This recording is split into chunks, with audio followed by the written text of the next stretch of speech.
E além desse crescimento desenfreado de confirmações de coronavírus, outra preocupação é com o surgimento de uma variante desse vírus, que pode fazer com que a doença se espalhe ainda mais rápido. O Hernani Fiuza traz mais informações sobre esse assunto ao vivo. Boa tarde, Hernani. Oi, Natália, tudo bem? Muito boa tarde aí a você, a todo mundo que está nos acompanhando. Pois é, né, a gente já está tão preocupado, falando tanto aí, né, desse aumento de casos a cada 24 horas e agora ainda tem mais essa preocupação, né? Às vezes não só com uma, mais variantes que podem surgir, né? A gente ainda não sabe, ainda não tem confirmação oficial se existe variante aqui em Minas Gerais, mas pode ser que ela já esteja aqui, pode ser inclusive que ela já esteja influenciando para essa quantidade de casos que a gente está acompanhando. Mas claro que para falar melhor sobre isso, a gente convidou aqui o professor de epidemiologia da Universidade Federal de Alfenas, que é o Sinésio. Tudo bem, Sinésio? Boa tarde. Boa tarde, Hernani, tudo bem? Para a gente começar o nosso bate-papo aqui, eu queria que você explicasse primeiro para a gente, né, o que é uma variante desse vírus?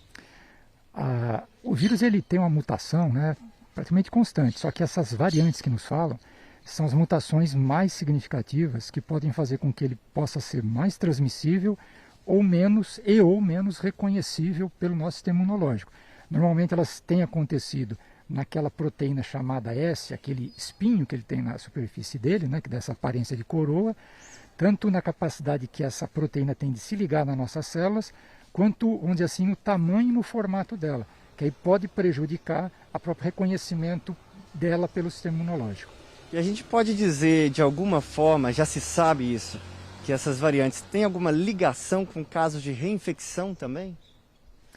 Sim, no mundo, né, e suspeitas muito fundamentadas em casos já no Brasil, a gente pode já começar a dar crédito que algumas reinfecções já foram responsáveis, são responsabilidade dessas variantes novas mutantes. Uhum. Para a gente explicar então o fundamento disso, né? Seria dizer que uma pessoa que já teve a Covid-19, que se curou, depois de algum tempo ela tem contato com essa variante, quer dizer, ela vai ter um outro tipo de carga desse vírus, por isso ela se infecta novamente?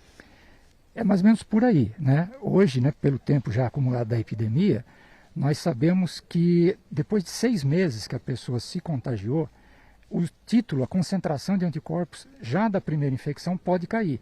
Então isso já pode vulnerabilizar a pessoa, e atenção, talvez para uma nova infecção da primeira variante.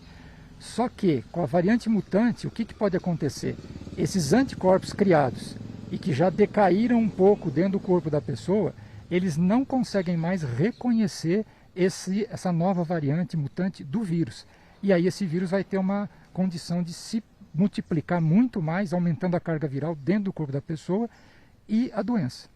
Sinésio, quem está nos acompanhando acabou de ver uma reportagem também mostrando o avanço da doença em Minas Gerais. A Natália já falou, o Thiago Luz acabou de entrar ao vivo também, falando sobre o avanço da doença na nossa região. O senhor acredita que já possa ser então uma variante que está aqui no estado, mas que ainda não foi reconhecida? Para a gente poder afirmar com mais segurança, né, nós precisamos de testes de laboratório, que aí não é identificar se o vírus está na pessoa ou não, mas fazer o chamado genoma do vírus, né? Saber do genoma do vírus, da primeira infecção das pessoas, né, que a gente suspeita que venha a ter a reinfecção, e acompanhar o critério epidemiológico, ou seja, o ritmo do aumento de casos. Então, atualmente, por exemplo, no sul de Minas, nós estamos numa tendência, mas é muito móvel isso daí, de estabilidade, só que em torno de 1.000 casos. Então, se a gente tiver repentinamente, mudando nenhuma outra condição, né, de distanciamento social para pior e tal, mas repentinamente uma escalada de casos, nós podemos e devemos suspeitar que possa ser uma variante mais transmissível. Inclusive está chegando o carnaval agora, né? Muitas cidades adotaram as medidas aí para evitar aglomerações, não vai ter festa, estão evitando até os pontos facultativos para as pessoas não viajarem. Mas de qualquer forma, isso pode trazer algum tipo de aglomeração, pode trazer esse aumento de casos. Sem dúvida nenhuma, né? É o que a gente chama a oportunidade de transmissão, né? E nessas oportunidades de festa, por mais a gente queira se enganar, as pessoas, porque é festa, não vão tomar as medidas de distanciamento social, uso da máscara e tal.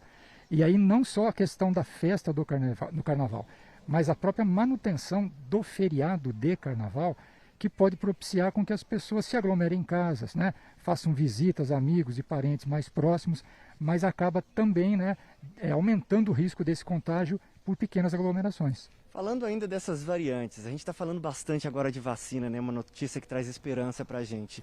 Mas tendo variantes do vírus, a gente já pode dizer que as vacinas são eficazes contra essas variantes também?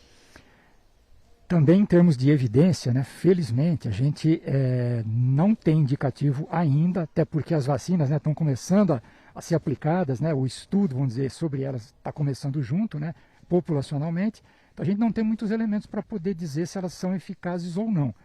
Agora, numa epidemia, esse ritmo muito alto de contágios pode facilitar com que existam mutações em que a vacina inicialmente feita para o vírus inicial, ela comece a não ter a mesma eficácia, não é que ela não vai ter nenhuma, e comece a diminuir com o tempo, que é o caso da vacina da gripe. Todo ano a gente faz uma adaptação da vacina para uma variante nova do vírus. Até para explicar então para quem está nos acompanhando, não é uma coisa totalmente diferente, já é algo que é normal acontecer mesmo essa variação, né?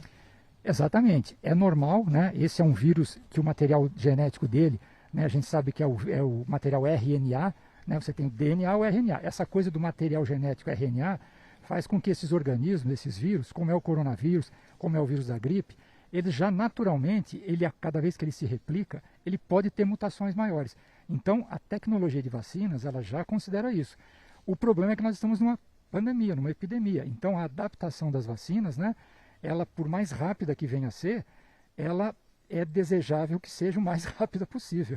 Pois é, e antes da gente entrar aqui ao vivo, até uma curiosidade, estava conversando com o Sinésio, ele me disse que nessa área, né, a gente não fala se essa variante, se ela vai chegar, e sim quando ela vai chegar. Então, vai ser uma realidade para a gente. É difícil perguntar isso, mas se eu conseguiria arriscar quando, então, poderia chegar essa variante por aqui?